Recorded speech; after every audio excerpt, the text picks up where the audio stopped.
So we're back and looking at the Abyssinian crisis of 1935, and in this video we'll look at what happened during the events and the impacts and effects.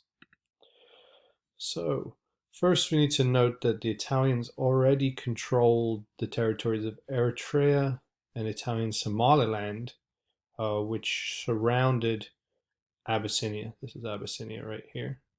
And so what happens, the incident is that they're creeping on the border on each side, trying to basically de facto take over parts of Abyssinia. And they reach an area called the Wawa Oasis, which is sort of a camp area for the Abyssinian military. And they spot these Italian soldiers just kind of creeping onto their territory, and they shoot them down. And about 30 Italians are killed in the clash. And Mussolini uses this as a pretext to make outrageous demands. He says they unprovoked have attacked the Italian troops. They should pay us a huge amount of money. They should give us territorial concessions. And the Abyssinian emperor, Haile Selassie, is like, actually, we're not to blame here. The Italians were creeping in on us, but we'll let an independent group come in and investigate and then say who's to blame. So Haile Selassie calls for the League of Nations to investigate the incident at Wal Wal Oasis. Mussolini doesn't want this to happen, of course, because the Italians would be completely to blame. So he refuses to allow the investigation to happen and instead launches an invasion.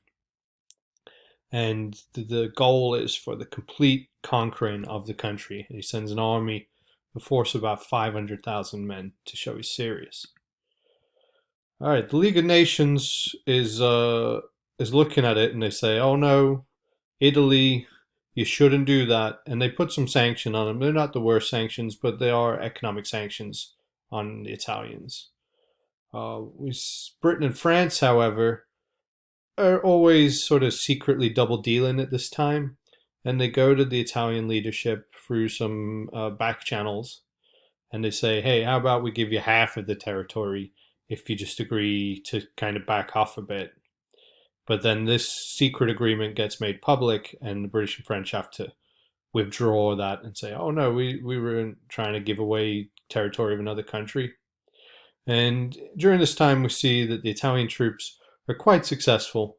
And I think this image can demonstrate why. We see this is the Italian Air Force. They have a modern weaponry of the 1930s. And this is an artistic depiction of the Abyssinian soldiers. So we see he's got a rifle, he does, but he's still with a very old, outdated, and they have very limited military supplies. So the capital falls in February of 1936.